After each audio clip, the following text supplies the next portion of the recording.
In this video, I'm going to show you 8 methods to throw the most basic combination in the sport of boxing, the 1-2. Why should you listen to me? My name is Coach Keith Kepner.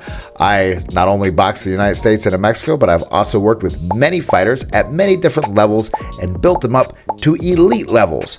I was also mentored by my father, who was also a professional boxing coach, and he did that for decades. And then he was mentored by none other than Chuck Bodak, who worked with over 50 world champions and was the Olympic coach for I am the greatest, Muhammad Ali. Let's get into it.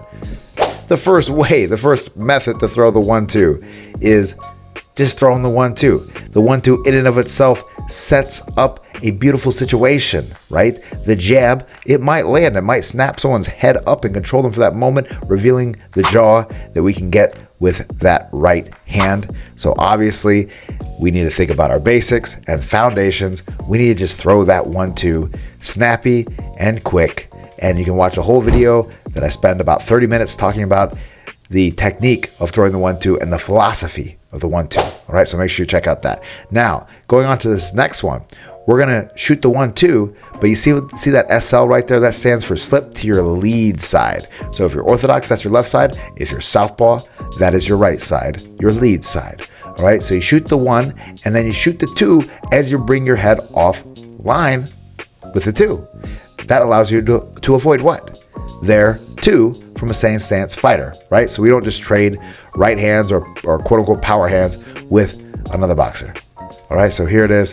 We're gonna shoot that 1-2, boom, bam. So we shoot our 1 out, maybe they stop our 1, maybe they don't, but they try to counter over a jab with a 2, and we're gonna give them a mouthful for doing so. All right, beautiful move right here.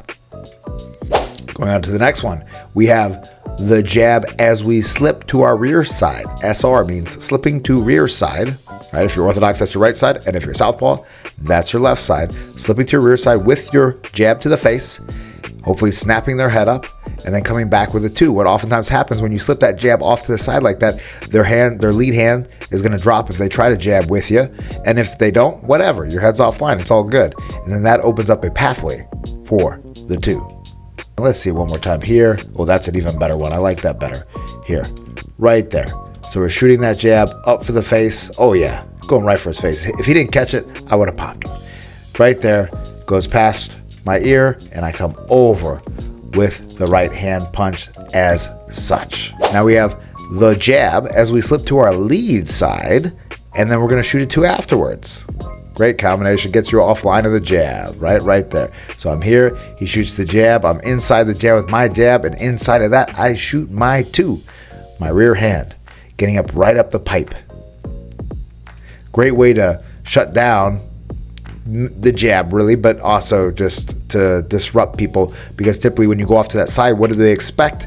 What do you think? What would you expect if someone moved their head off to the lead side like that? You'd probably expect a 3, a lead hook. So if they anticipate that, they're going to be wrong. They're going to be hit up the middle by 2 shots. Perhaps the greatest combination in boxing, the 1-2. Now we have that 1 and the 2 to the body. Now with all straight shots to the body, not body shots, but straight shots to the body, I am a big believer in slipping your head offline just automatically and breaking down a little bit at the knees. So we shoot this 1 up top and we shoot the 2 for the body, and we're going to be slipping our head offline as we shoot that 2 for the body. So if they throw with us, we're offline, and if they don't, it doesn't really matter. It also helps with power a little bit. Bam, boom, right there. And that opens up a brilliant place to get those ribs. Yes, right there. It's a great thing to get that position on somebody. And it makes them not want the jab. We're gonna control with our jab, our lead hand, leave it out there a little bit, be annoying, blind them, occupy them. Just make sure you don't lock the arm at the elbow joint so it's a post and technically illegal. And then we're gonna fire off our 2. So we're here, we're controlling, we're blinding, and bam.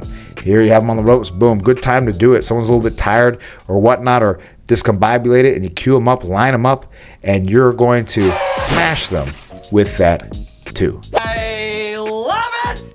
Come on, let's go. A great way to support the channel is to drop a super thanks. Just go down to the bottom, see where that heart is with the $sign.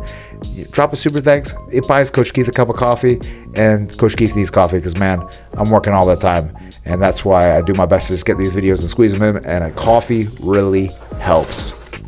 Trust me. Now, this next one here, really good. The 1, and then we're going to shoot the 2, and we're going to bring our head offline and cross it over their jab, right? We're anticipating them jabbing. And of course, you could just shoot it 2, a rear cross, a right cross over it. But we're going to shoot that 1, and we're going to shoot that 2, anticipating a jab coming. If it comes, it comes. And if it doesn't, it doesn't. It kind of turns into kind of an overhand style shot. Let's check it out. Bam, boom. Sliding over the top. Hard to do this on a taller guy sometimes, right? You got to get pretty close with it. But here, bam, sliding over. All right. And think about it, gang. If you mix up that 1 and 2 for the body, right? 1 up top, 2 for the body, and then you do that 1 up top and sliding over, they'll probably be dropping down, anticipating the 2 for the body. Now you're sliding over, you're going to get a clean pathway on that. Or if you're doing this one, they're going to be expecting that right hand or rear hand coming over, and now you're going to drop it downstairs, open up the ribs nicely. That 1 to the body, 2 up top. Again, remember I talked about it. We shoot that straight shot for the body. Big proponent of bringing the head offline is we shoot the straight shot for the body and dropping levels a little bit. Not with all body shots, not with hooks to the body. You can do it. I'm not saying you can't do it or you're going to get knocked out if you do it or anything else like that. No! God, please, no! No! But with the straight shots, I'm definitely big on dropping levels as we shoot the straight shots for the body. So we shoot that jab for the body, we drop levels, we slip the head offline naturally as we do so, and then we're going to be coming up with that two up top. If they do nothing about it, we're just going to divert their eyes down and their arms down to open up the pathway for the 2. So that's if they don't do anything about it. If they do something about it, perhaps they shoot the jab, you shot that jab for the body, you buckled them in, you hurt them a little bit, hopefully. You maybe disrupted them, maybe eliminated or took away their ability for this just a half a second to shoot the 2, and you're going to be coming over with your 2, and they might be a little lazy with that jab coming down because you just hit them to the body, all right? So they might be dropping it down a little bit as they're bringing that arm back because they're maybe anticipating more body shots. You're down there. They want to protect that body. If someone goes low on you, you might be expecting them to hit you low or down there, and it's going to drop down and open up that pathway for that 2 coming over the top. All right, guys. Now, the very next video you need to watch is the anatomy of the jab video. Obviously, all of this is set up off the jab. If you're going to be a good boxer, you need to have a good jab. So make sure you click over here and click on that video so that you can know all the nuance to it and have live demonstrations on how to get the best jab that you can get.